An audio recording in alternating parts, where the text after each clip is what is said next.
Welcome back to the show, everybody. It's going to be a good one this morning. Let's go ahead and get started here. We're going to go back into the Wayback Vault, and shout out to Ian Northing for this one, because I think it gives us a peep into the window to find out, are we in fact moving towards anything new in this crypto space? Any kind of clarity, any kind of uniform regulation that will finally be in place so we can stop having this same conversation? Well, let's roll this beautiful intro and take a look at it, because I think we can. This is Digital Perspectives with Brad Kimes. Subscribe for new content notifications. Now, here's Brad Kimes. Come on in. Welcome back to the show, everybody. You can follow me on Twitter at @BackupBradleyAbove at the top of the screen, and everything that we're talking about here today. We're going to take a look at this video, and there is some fire in it, and that is David Andafato from the Federal Reserve at St. Louis. And that was way back in 2014. But compared to where we are today, I think there's some pretty exciting things inside of this. So looking at the numbers right now, we are still bleeding heavily here in the cryptocurrency market space. And that may be because of the recent announcement of capital gains hike. We'll take a look at that. And look here, 1.8 trillion. We are well below the 2.2 trillion we've gotten so comfortable with so quickly. So right now, Bitcoin is at $49,000. It's off 18.98% on the 7-day.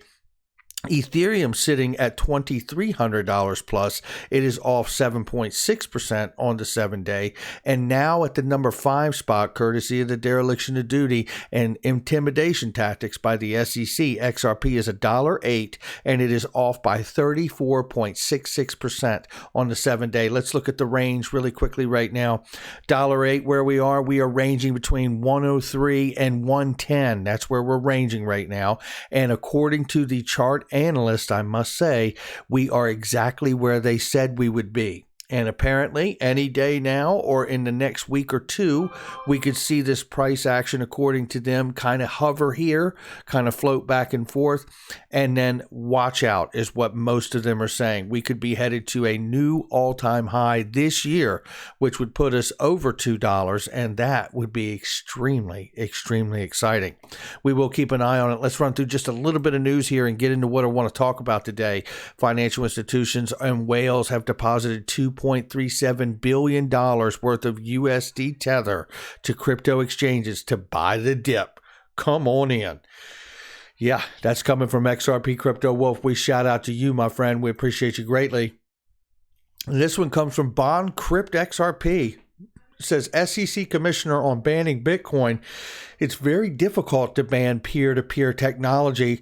Commissioner Peirce previously said that the government would be foolish to try to ban Bitcoin, liking it to shutting down the internet. And I think it's a great analogy, because I've often said you cannot stop the tech with Bitcoin.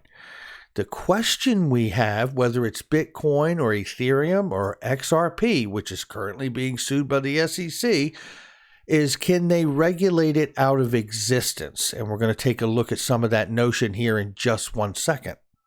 Looking here, BondCrypt says Biden's tax plan could be bullish for Ethereum, but bearish for Bitcoin. It is no surprise to see altcoins spiraling in gains as big whales rush to other altcoins like ETH and DeFi tokens. The IRS will most likely also consider it a taxable event. Now, this is something that has been a major conversation of late, whether we're talking about receiving the airdrop for Spark tokens, which are the FLR token, right? Or whether we're talking about any other kind of gains in a DeFi setting or a DeFi platform. If you're experiencing gains in anything, if you're experiencing losses in anything, because remember, not only are profits taxed, losses can be written off. So if you're unsure about how to handle all of this, make sure you check out the link in the description for Clinton Donnelly. He is the foremost tax authority, can help you in any way possible when it comes to your taxes. Make sure you check that out. Now, here's the other part to this new administration is maybe new capital gains, right? We just covered here that the capital gains were suggested to hike to 43, 52, and even 56, 57% for people in California. Goldman Sachs sees no surprise in Biden's 43.4% capital gains proposal and more in some other states, New York and California. It says here they see Congress settling on a 28% tax rate instead. Well, listen, what a sad commentary it is that we got to be thankful for a 28% tax increase or tax capital gains instead of the 43, 52, or 57. And isn't that how people in government usually work? They propose something so bad that settling back at something else that's just less bad and still not good, that's where we are at the end of the day. And I think that's how they do it. But you know what? There is a safe haven for those that want to do it. And it's right here. It's I Trust Capital. You can get a crypto, gold, and silver IRA. And they are the best offering in the business, bar none. They just crossed $1 billion in assets under management. That's proof in the pudding right there. So shout out to iTrust. There's a link for that in the description as well if you are interested in trying to avoid those tax implications. Now, let's take a look at this because this is a quick 55-second clip. I'm not going to play it. I actually went to the video and took the whole almost 5-minute clip from the link that Ian Northing provided here. And shout out to you, Ian, a great contributor. You should follow Ian. He puts out a lot of great content. But let's take a look here. This is David Andolfado, who I've covered often in the early days of the channel. And this is, if you notice the date, this is from April 2014. Very early days of when Ripple was born and doing what it was doing. Remember the Greg Kidd connection? Greg Kidd used to be at the Federal Reserve. He came in 13, 14 and immediately went to the Treasury and the Federal Reserve and places like that to sit down and have meetings with them, with the company Ripple. Now, that is impressive. But listen to David Andolfado, who is an economist himself, and listen to what he says. We're going to take apart some of these things and see if they align from 2014 to what we may be seeing unfolding today. Take a listen right here. And actually, let me bump this up. I see a time marker I got here. So let's go right here. Here we go. Can Bitcoin be regulated? Some countries have issued an outright ban on the use of the Bitcoins and other currencies. So, in fact, these currency controls are nothing new. You see this all the time in history. Countries are always imposing, it's illegal for you to own US dollars. You cannot open a US dollar bank account in some countries. They do this all the time, obviously to protect their local currency. So he's referencing right there. We see it happen in other countries a lot with the U.S. dollar, forbidding their citizens to open bank accounts with U.S. dollars to protect their own local currency. So it's not something new when thinking about something like Bitcoin. Strike one. Let's keep listening. Something different about Bitcoin, though, is that there is no centralized authority that governs the creation, that manages the value of this object. How do you regulate something that has no central head? It's like trying to slay the Hydra. You cut off one head and 3 other heads appear. He's making the great point here that you can't stop the tech, and that is absolutely true. But let's go ahead and see what they are doing in today's world. HSBC changes crypto policy and now bars their clients from buying stock of companies that hold, wait for it, Bitcoin.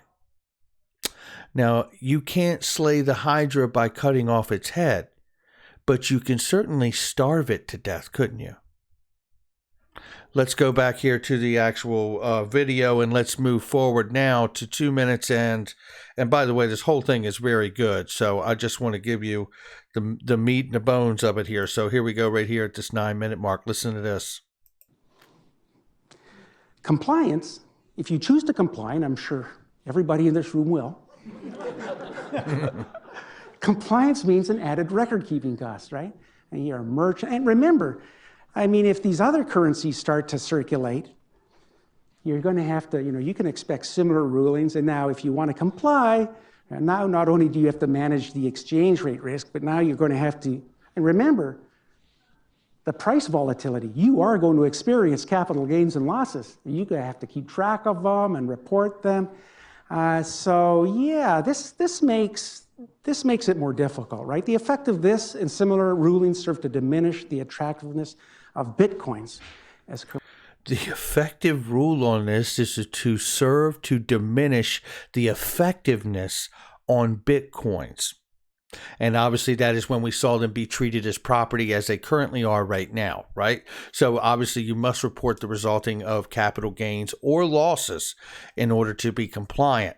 We know, what do we know? That in I think it was 19, might have been, but somewhere in the last couple years, Coinbase, and it might have been earlier, but Coinbase certainly gave up their registered list of their clients to the IRS. And the IRS knows exactly who have accounts on Coinbase's platform. And there have been other exchanges as well to offer up that same information to the IRS. You remember, I think it was 2018 or 2019 when a lot of coin holders received letters from the IRS because of that exchange of information that took place to say, hey, we know you have this stuff, make sure you report it.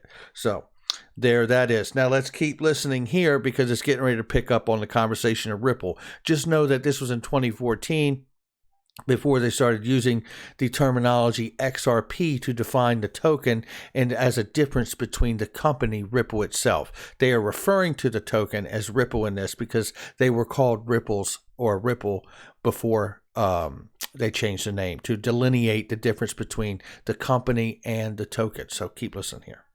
Currency. Does anybody use Ripple? Wow. I think you guys might be the winners. Because Ripple is a currency agnostic protocol. You know, Bitcoin wants to be the money. Ripple, they have their native currency, but they don't necessarily. Ripple is a protocol that works very similarly to Bitcoin, but it's more interested in facilitating processing payments. But it'll process US dollars, euros, Bitcoins, its native currency. It's currency agnostic. And he's making the distinction here that is very important to be made, whether it's 2014 or 2021. Ripple's not interested in being a currency that is equal to legal tender status of government dollars around the world, as Bitcoin intended to do, which has not done since. And that's what makes it really dangerous to governments, not to me, but to governments. And the reality here is that David Andolfado is struggling in the early days to look for the word to say Ripple and the XRP ledger is a decentralized exchange to act as a bridge currency between all of the money in the world and all things that are assets of value that have been tokenized and made a representation on a blockchain or ledger. And those things can be exchanged by using XRP as that bridge asset. Let's keep listening just for a second here. And so it's quite possible that this ruling actually benefits the payments processors as opposed to the virtual currencies that really want to be competing currency. But of course, enforcing an outright ban is close to impossible, right? If people want to use Bitcoin, they're going to use Bitcoin. It's just going to drive it underground. It's so well said. And then I think to myself, well, what do we know about XRP, as he's referring to as Ripple in the early days before the name change? And what do we know about that? Well, I'll tell you what we know about it. We know that for a fact, it is not a guess. Ripple is in fact working with central banks on launching their digital dollars on a private ledger, which is on top of the XRP ledger open source technology. That's what we know for a fact. And I tell you, just in a moment of reflection, when we've seen a lot of correction in price and a lot of pullback, and the whole market crypto-wise is having a massive bloodbath of sell-off right now, I look at this and went back and saw that clip and got so inspired, not only to remind myself of where we actually are today from where we've come from, But the fact that what we do see from that 2014 talk from David Andelfado is actually coming to light, whether it is HSBC saying, you know what, no more buying stocks from companies that hold Bitcoin because they see that as a liability. They see regulation at some point, even though you can't kill the Hydra. They know that you could starve it to death, and they can do that with regulation. And they see the liability that if I buy a stock that is heavily invested in Bitcoin and Bitcoin gets regulated, I'm the one who loses because the stock goes through the floor based on regulation that doesn't favor a coin that actually came out to compete with legal tender status money. And that's why I'm glad that XRP is to be used as a bridge asset for transactions, cross-border and otherwise, on a decentralized exchange to process all the money, not challenge it. That's going to do it for me. Make sure you hit the like and subscribe, leave a comment below. Make sure you share with somebody you know. Hit that notification bell so you don't miss a thing. And by the way, don't forget Kava.io. It is the most trusted DeFi platform by financial institutions. You can see that they are already working with Binance, Huobi, Kraken, and OKX as availability to be able to take your crypto from those platforms and participate in DeFi right on Kava. And they have high yield earning, by the way, too. It is impressive. Look at some of the numbers today. Bitcoin right here is really looking at 42.59% interest. It is compound interest, ladies and gentlemen. BUSD is 29.67. XRP coming at 25.47. And coming down here, look at this one. Kava is 25.46 and hard token at 67.08% annual percentage yield. Again, that's compound interest right there. Total asset value comes to $348 million plus. I think people are catching on. I really, really do. Make sure you check it out. Link in the description for all of that and much more. And they are trusted, vetted links. I'll catch all of you on the next one.